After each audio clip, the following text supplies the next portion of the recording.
Amados, às vezes a gente tem uma dificuldade, né, de significar as palavras no seu sentido próprio. Como a gente tem uma tendência muito grande de devoção à divindade, então a nossa compreensão instintiva, o nosso instinto aponta para o divino. Não fosse o Espírito Santo para nos ensinar, a nossa alma tem memória do divino. É como se todo ser humano nascesse com um pedaço de memória do Adão quando ele conversava com Deus. Por isso nós temos um anseio, um desejo de divindade. Só a alma humana compreende isso. E às vezes ela não entende, porque está lá, é inerente. Então porque como é que aconteceu? Vamos entender aqui o que a gente quer conversar aqui hoje de manhã. O homem foi formado de uma maneira totalmente diferente de todas as outras espécies. Quando Deus finalmente formou o homem do pó da terra, ele soprou nas suas narinas o espírito humano. Então o homem foi formado um ente espiritual. Então, diferentemente de todas as outras seres vivos da criação, nós temos uma relação com Deus pessoal, em que Deus inalou, ele soprou dentro de nós uma condição espiritual. Isso não fez da gente seres efetivamente espirituais, mas nos fez ente espiritual, ou seja, Deus, ao soprar nas narinas humanas, quando o homem inalou uma coisa que só era própria da divindade, que é a condição espiritual, isso formou a alma. Então o nosso cognitivo, diferentemente de todos os outros seres viventes, o nosso cognitivo tem memória espiritual. Amém? Amém? Então, diferentemente de todos os outros entes da natureza, todo ente natural quer viver. Então, a vida é própria da existência. Então, a sobrevivência é inerente da existência. Então, querer viver é inerente. Por isso que custa muito por um ser humano querer morrer. Então só tem duas coisas que pode fazer um ser humano querer morrer: ou o propósito ou a falta dele.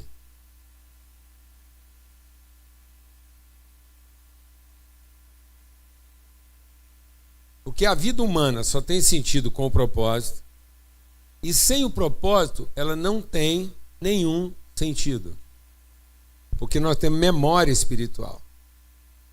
E aí, quando o homem pecou, ele perdeu a relação espiritual. Agora ele é um ente vivo, como uma ameba, como um protozoário, como um vírus, uma bactéria, uma erva daninha e um lírio.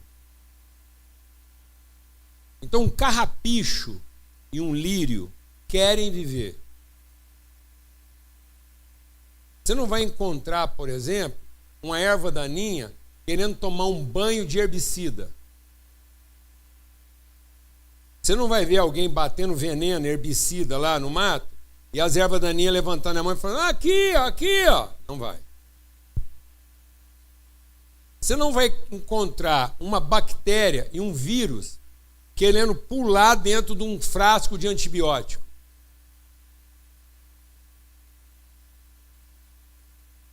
Você não vai encontrar dois vírus conversando e falar: escuta, você encontrou um antibiótico bom aí?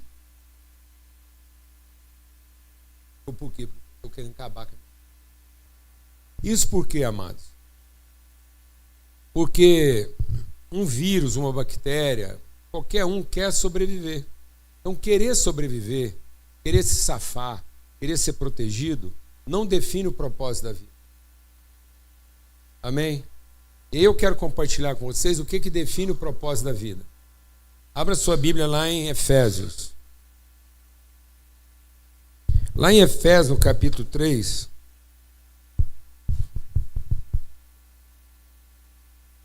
verso 34, diz assim: depois de Paulo apresentar todos os fundamentos da nossa fé cristã, depois de Paulo fazer uma exposição, o que Deus estava pensando lá na eternidade, depois de Paulo dizer lá em Efésios que o Pai, que nós fomos criados pela vontade do Pai e que nós fomos, deixa Deus ministrar o seu coração. Se você olhar aqui em Efésios 1, ele vai dizer assim, Efésios capítulo 1 está dizendo assim: Deus nos predestinou para sermos filhos conforme a sua vontade. Então o seu destino não é ser um ente humano lutando para sobreviver. Você não vai cumprir o propósito da sua vida encontrando formas de sobreviver bem. Simplesmente ter saúde não vai resolver o propósito da sua vida. Ter dinheiro não vai resolver o propósito da sua vida. Comer a comida que você gosta não vai resolver o propósito da sua vida. Trabalho escravo é um trabalho feito para comer, dormir e vestir. O escravo tem condições mínimas, quase subhumanas, de comer, vestir e dormir. Porque o senhor do escravo precisa garantir que, apesar do trabalho dele ser escravo, ele tem que comer para continuar o quê? Trabalhando. Ele tem que vestir para continuar o quê? Trabalhando. E ele precisa ter hora mínima de sono para continuar o quê? Trabalhando. Por isso que quando Babilônia pegou os príncipes do mundo, falou aqui, ó, agora vocês vão trabalhar para nós. Mas não preocupa não. Vocês vão ter o que comer, o que vestir e aonde dormir. Nós garantimos a comida, a roupa e a casa. Mas isso não garante o propósito, o sentido. Porque vírus trabalha para existir. Dá canseira ser bactéria. Tem que ficar fugindo. E bactéria é tão boa que ela combate os melhores antibióticos e se adapta para continuar o quê? Existindo. Vírus tem uma capacidade de adaptação que você nem imagina. Vírus consegue sobreviver nos ambientes mais hostis. Vírus e bactérias são um exemplo de sucesso contra a ciência humana. Alguns cientistas memoráveis estão tomando um banho de uma bactéria. Por quê? Seu instinto de sobrevivência. Vida não é sobreviver. Vida é encontrar o seu propósito. E a Bíblia diz que o nosso destino lá na eternidade é que nós fôssemos filhos do nosso Pai. Então o propósito de Deus lá na eternidade foi formar uma família e não abençoar seu negócio. Se o seu negócio está prejudicando sua consciência de família, Deus em pessoa vai destruir seu negócio. Nem que ele tenha que usar o Satanás para fazer isso. Porque o sucesso de Jó estava começando a comprometer a família dele.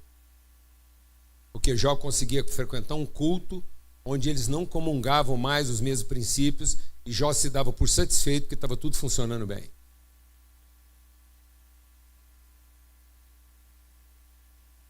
E Deus levantou o próprio Lúcifer, Satanás em pessoa, para acabar com os negócios do Jó. Ele não ter dúvida que a vida não é isso. E aí ele vem falando. E aí Paulo diz, por essa razão, diga comigo, por essa razão, eu me coloco de joelhos diante do Pai. Nunca mais na sua vida, a partir de hoje, se ajoelhe diante de Deus.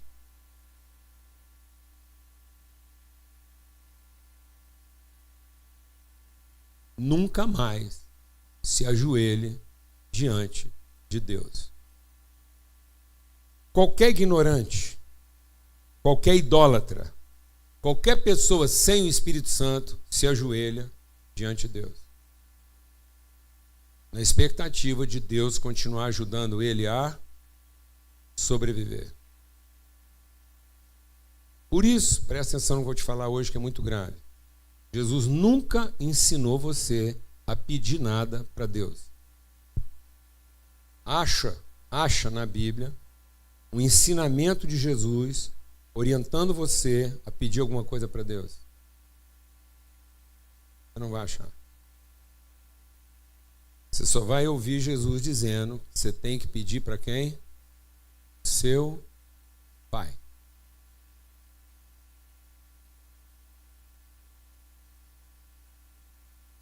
Glória a Deus, amado. Porque Jesus não vem ensinar para nós o caminho para Deus.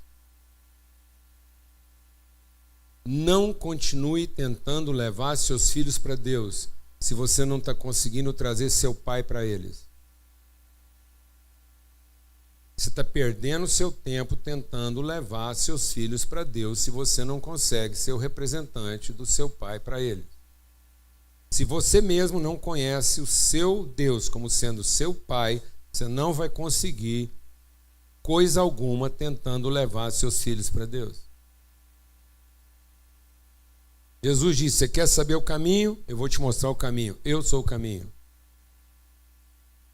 Ninguém vem ao Pai senão por mim. E quem vem a mim, é o Pai que me enviou. E eu vou enviar o meu Espírito Santo para vocês. E ele estará com vocês e estará em vocês. E quando o Espírito Santo vier e estiver em vocês, vocês saberão que eu estou no Pai, o Pai está em mim, e nós estamos em vocês, vocês estão em nós. Por isso, quando você chegar em casa, e você quiser levar seus filhos ao conhecimento do Pai, você pode dizer com segurança, filho, quem vê a mim, vê o Pai que me enviou. Olha para mim, você vai conhecer seu Pai. Porque quem vê um filho, vê o Pai que o enviou. Não adianta você ficar querendo apresentar Deus para o seu filho, se ele não consegue conhecer o Pai dele através de você. Ele vai ficar mais confuso. Porque ele vai ser um filho tentando sobreviver como se fosse um mero vírus. Ele vai ser um filho lutando pela vida como se fosse uma bactéria.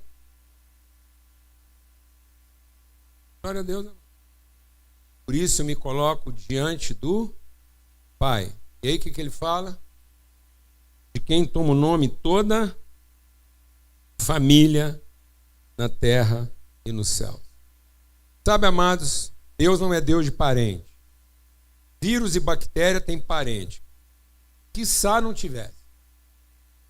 Sabe qual é a desgraça da humanidade? Que até bactéria tem parente.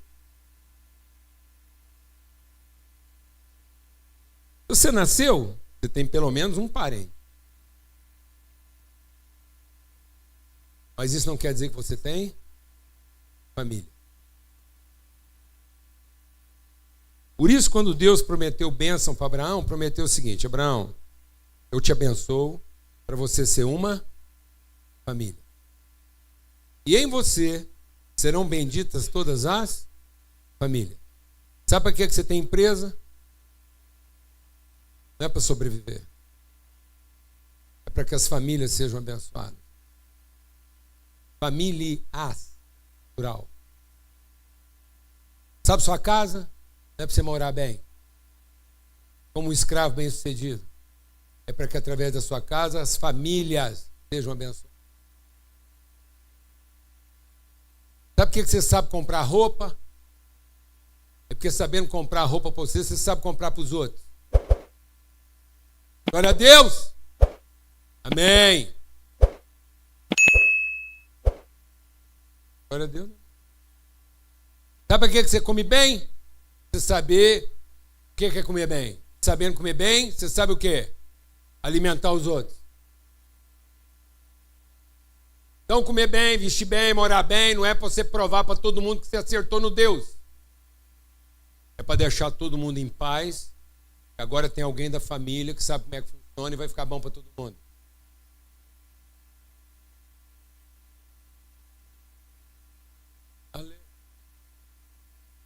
E aí eu quero fazer um apelo. Você vai mentalizar aqui hoje. Sem. Você nunca mais vai pensar o céu como um grande culto. E o povo fala assim, não, vamos morar no céu. Aí o povo acha que morar no céu vai ser um cultão, todo mundo de bata, anjo tocando trem, nós cantando uns hinos. Não, o que o João viu é um trem, reunião de família. Todo mundo falando ao mesmo tempo. Eu acho que ele viu um almoço de domingo em Goiás.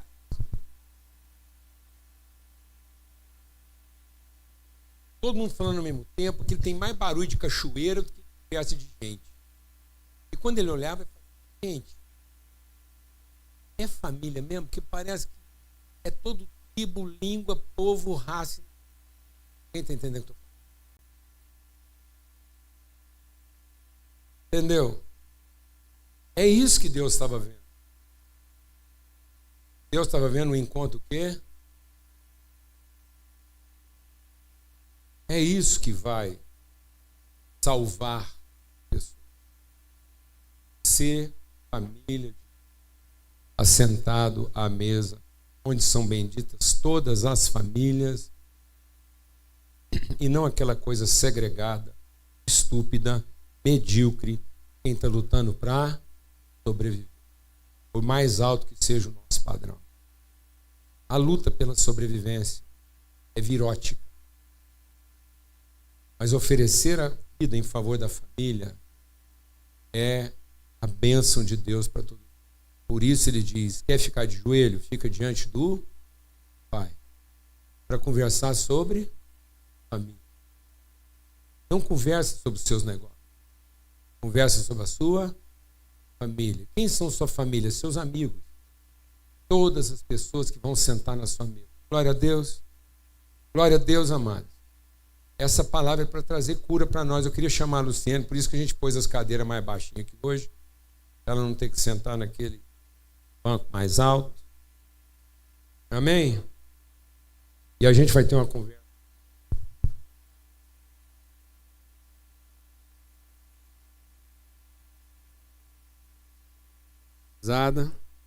É uma conversa para trazer alívio e cura.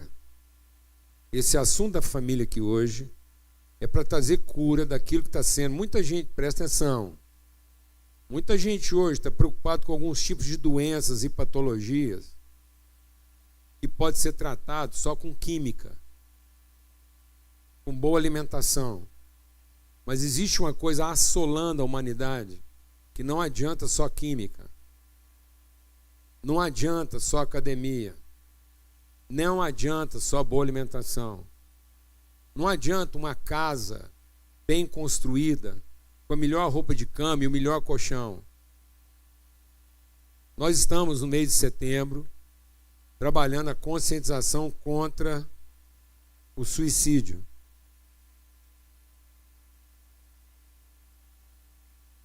Uma patologia que afeta, presta atenção no que eu vou te falar, afeta majoritariamente os índices de suicídio no Brasil e no mundo.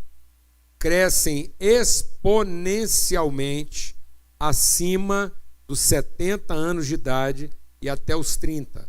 As duas partes da população que mais estão sendo afetadas por pensamentos depressivos, suicidas, é acima dos 70 e até 30. Por que você acha que isso está acontecendo? Porque está sendo desconfigurada a noção de quê? Família. Porque hoje as pessoas só têm valor enquanto são produtivas ou apresentam algum tipo de benefício. A partir do momento que elas vão entrando numa faixa de idade, que elas podem representar serviço ou despesa, elas estão sendo terceirizadas. Então, hoje nós terceirizamos os mais velhos, porque não são produtivos, e terceirizamos os mais novos, porque são um incômodo no nosso ganho de resultado para sobreviver. Então, o mais novo chega na mesa e não vê o mais velho. Por que o mais velho está lá? Porque ele não é útil, porque ele nunca foi parte da família. Uma das populações que mais está sofrendo com depressão hoje no Brasil e no mundo, fizeram uma pesquisa. Mais de 70 e tantos % dos pastores no mundo, acima dos 65 anos de idade, estão entrando em depressão, sofrendo risco de suicídio. Por quê? Porque são homens sinceros servindo a Deus e que na prestação do serviço não foram tratados como família.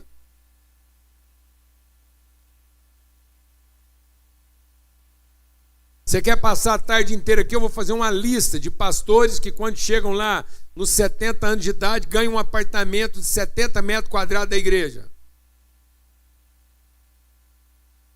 2 quartos, que mal cabe a cama de casal dele. A copa cozinha não cabe uma mesa para mais de 4 pessoas. E a sala da televisão, a televisão e o sofá ficam 1,5 metro de distância um do outro. Um cara que passou a vida relacionando com gente. Não consegue hospedar de forma digna um filho casado com 2 filhos. E o povo acha que ele está bem porque ele está o quê? Comendo, dormindo e vestindo. Isso é recompensa de escravo. Porque até escravo aposenta. Os feitores aposentavam seus escravos com benesses. Só que nunca foram o quê? Família. E não se iluda. Micróbio tem parente. Parente não é família. Parente é obviedade. Parente fala que existe Deus. Família diz que há um pai. Parente é pau de bater em doido. Toda discussão, quando você quer encerrar ela, evoca um parente, de preferência ruim e morto. E fala para a pessoa com quem você está discutindo. Você não adianta falar com vocês. Você é igualzinho aquele tio seu. Morreu de ruim. Acabou a conversa. Ninguém aguenta veneno um parente. Alguém está entendendo o que eu estou falando aqui? Não? Família é outro assunto, mano. Vamos conversar. E aí? Setembro Amarelo, tem um evento aí. Quinta-feira, dia 14. Quinta-feira, dia 14. Fala aí pra gente. Igreja. Eu faço parte do total, já tem 10 anos. Aumenta o microfone dela, por favor. E a gente faz parte do Arte Móvel e agora a gente está com esse projeto Entre Corações, que é para falar esse mês, que deveria ser um mês que tem que falar todos os meses, não só em setembro, porque é um tema que ninguém gosta de falar, né? É um tema que as pessoas têm vergonha, têm medo e querem esconder. E precisam de ajuda. E dia 14 a gente vai ter esse evento aqui presencial e online. Eu sou terapeuta, mas é só um disfarce. Porque eu fui chamada para levar vida. E esperança para as pessoas que não sabem mais o que fazer. Todo dia eu falo isso para o Senhor. Senhor, eis-me aqui. Porque eu vim aqui para cumprir o meu propósito. E hoje a gente está já com as inscrições e você você já pode pegar o QR Code aí, que já é o QR Code para você fazer a inscrição para o dia 14. Você tem a oportunidade de levar esperança. Onde você trabalha, lá também é só um disfarce. Porque você foi chamado para levar luz aonde você estiver. O lugar que você trabalha não é para você sobreviver. É para você conhecer a sua família. Vou repetir. Seu ambiente de trabalho não é para você sobreviver. Se fosse para sobreviver, você nascia ameba. Você nascia planta. Você tem o Espírito de Deus, você chegar lá no seu ambiente de trabalho e falar assim: quem vê a mim, vê o Pai que me enviou. E todo mundo está se sentindo órfão lá no seu ambiente de trabalho, todo mundo está com crise de orfandade, e todo mundo que está com crise de orfandade lá no seu ambiente de trabalho tem parente. Então por que um cara que tem parente se sente órfão? Porque ele não tem família. Apesar de ter parente. Então por que todo mundo tem parente e não está bem? Porque falta alguém apresentar para eles o quê? O Pai. E ele está mal lá na empresa porque ele acha que não tem Deus? Não, é porque ele não se conforma com a ideia de Deus que estão apresentando para ele. Amém? Mas aí você vai poder dizer: quem vê a mim, vê o Pai que me enviou. E você vai poder dizer: foi o nosso Pai que me enviou aqui por causa de você. Eu estou aqui por causa de você. Você conheceu o nosso Pai. O que eu faço aqui, o dinheiro que eu ganho, isso aqui, tudo é só um pretexto para me encontrar com quem? Com você. E você saber que você não está sozinho. Você tem família. Então, irmãos, hoje, já tira a foto aqui do QR Code. Deus vai colocar no seu coração a pessoa que é para você ajudar. Faça a inscrição dessa pessoa, se for preciso, venha com ela, assista online, porque as pessoas, quando estão com depressão, ela acha que não tem mais solução. Ela não tem força nem para fazer essa inscrição. Então, você é o responsável hoje para levar esperança, para levar vida. Enquanto há vida, há esperança. Eu conheci um pastor, no meu relacionamento, que ele só sai do quarto dele para pregar. Ele não tem mais convívio com a família, com a esposa. Eles deixam a comida para ele no quarto e ele só sai para pregar. O que você acha que ele está pensando? Na divindade. No mínimo ele está pensando, porque ele foi ensinado a não ser condenado no dia do juízo. E ele ainda mantém essa atividade para sobreviver, para não ficar com a culpa que ele desistiu até de Deus. Nem todo mundo que tira a vida quer morrer. Uma coisa que a gente precisa corrigir, porque a gente ficou só com aquela ideia do suicida que quer morrer. A grande maioria dos suicidas hoje não quer morrer. Ele não quer é viver a vida que nós estamos definindo como vida. E sabe por que ele não quer viver essa vida? Porque ele não está vendo nela o quê? Sentido. E você acha que ele não está vendo sentido a partir dele? Não. Ele não está vendo sentido a partir de quem está dizendo para ele que esse é o sentido. Então hoje a questão do suicídio passa pela credibilidade. Não adianta você ficar insistindo que a sua ambição vai fazer sentido para os outros. Porque ele pode até reconhecer a sua ambição de querer continuar sobrevivendo, mas para ele sobreviver é pouco. Ele quer alguma coisa com mais sentido. Principalmente porque você já fez tanto para sobreviver que dá para ele e para os outros. Então qual o sentido dele continuar sobrevivendo se você que queria tanto sobreviver já arrumou o suficiente para ele sobreviver os próximos 20 anos? E ele está vendo na nossa vida, entre os 30 e os 70, que não faz o quê? Sentido. Ele já viu a casa dele ser desfeita 2 ou 3 vezes. Ele já não sabe direito chamar quem é o pai, quem é a mãe dele. Ele já não tem mais definição de irmão. Não tem definição de irmão. Você conversa com a pessoa hoje, ele se sente na obrigação de explicar. Fala: quantos irmãos você tem? Ele falou: pão. Da parte de pai. Eu falei: não é isso que eu perguntei quantos irmãos você tem.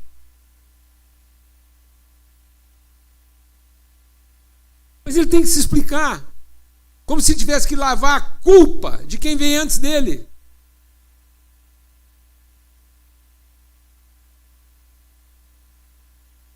Outro dia eu estava cortando cabelo.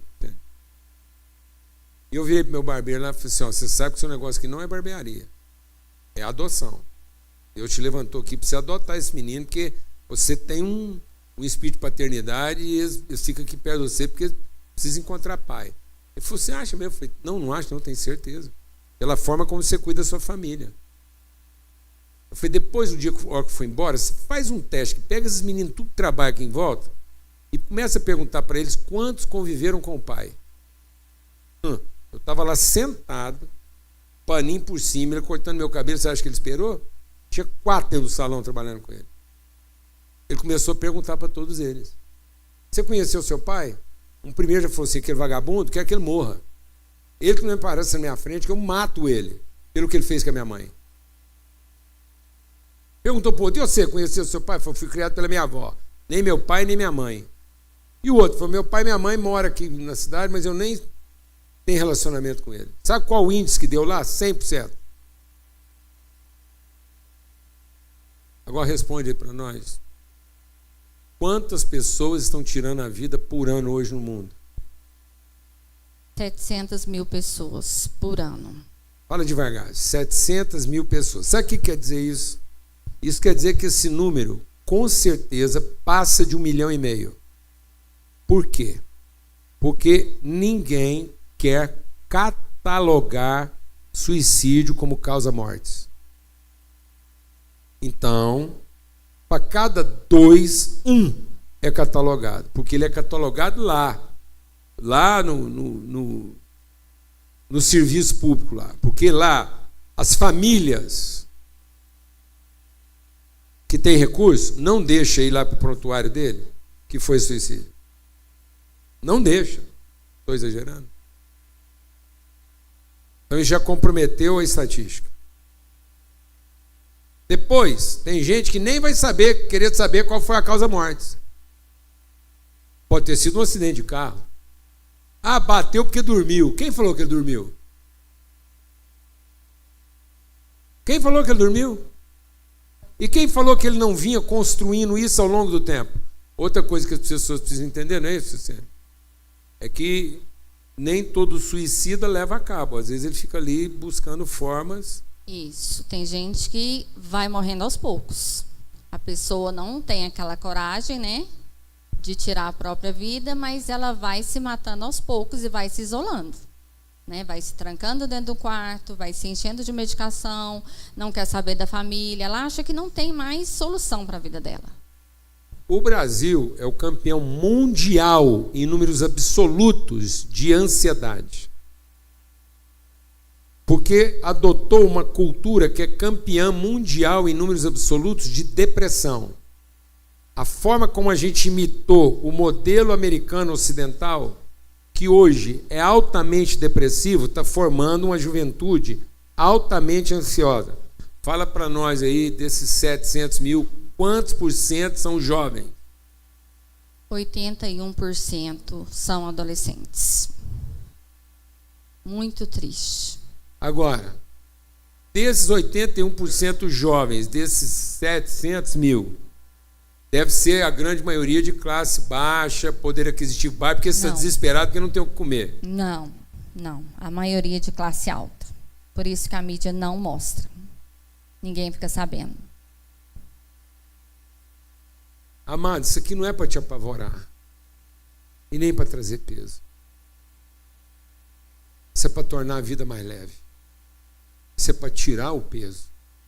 Jesus disse, vocês estão ficando cansados. Deixa eu tirar o peso de vocês. Desse jeito está pesado. Sabe qual é o outro problema grave? Dia 14. Pelo amor de Deus. Se você conhece uma família que passou por essa situação, insista. Insista. Traz. Porque um dos problemas que o suicídio deixa como marca é a vergonha. E a retração, a culpa. E a culpa gera uma cultura suicida. Então, o grande problema do suicídio é que ele é cumulativo, por isso que está aumentando. Então, nós estamos tendo um índice de suicídio cada vez maior, porque ele é cumulativo. Ele vira uma cultura. Tem povos na história que adotaram a cultura do suicídio. Porque vai virando uma cultura. E aí o seguinte... E a cultura é pela frustração, pela culpa, pela vergonha. E aí aquilo vai ficando parecendo que é uma solução para a vergonha não ficar maior ainda.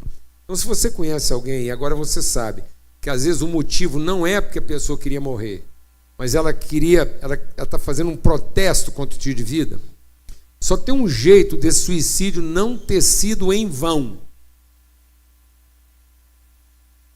É trazer para a conversa. É colocar isso na família.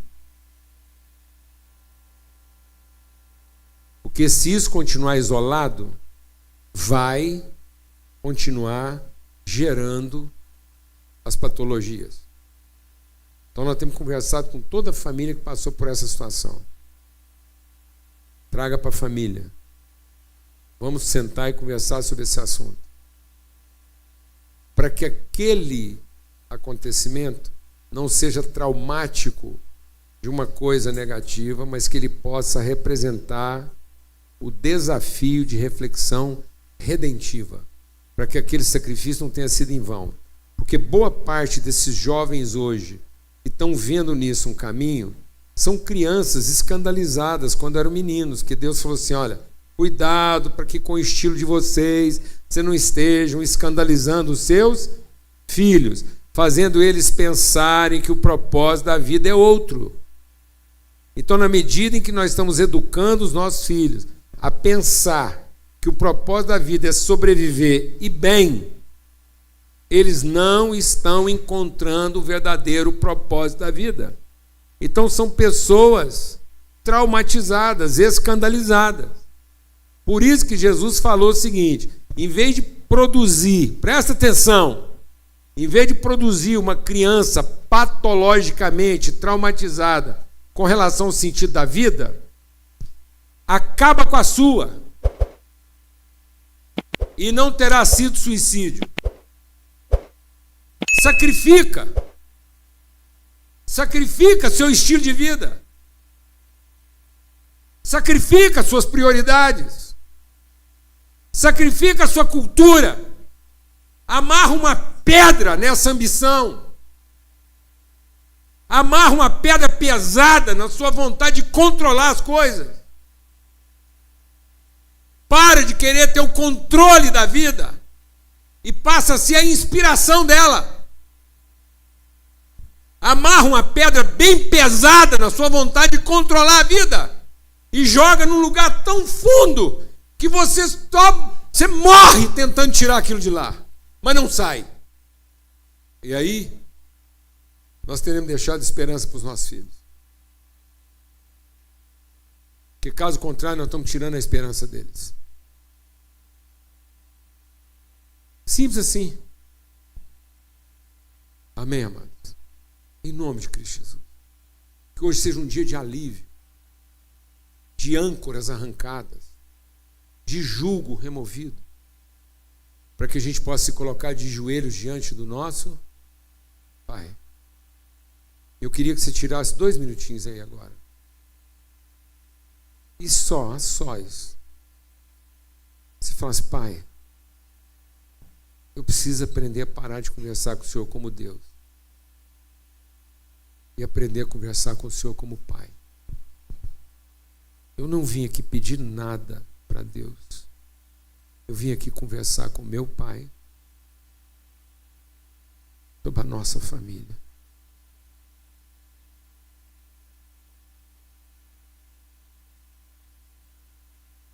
Não peça para Deus corrigir seu filho que está te dando problema.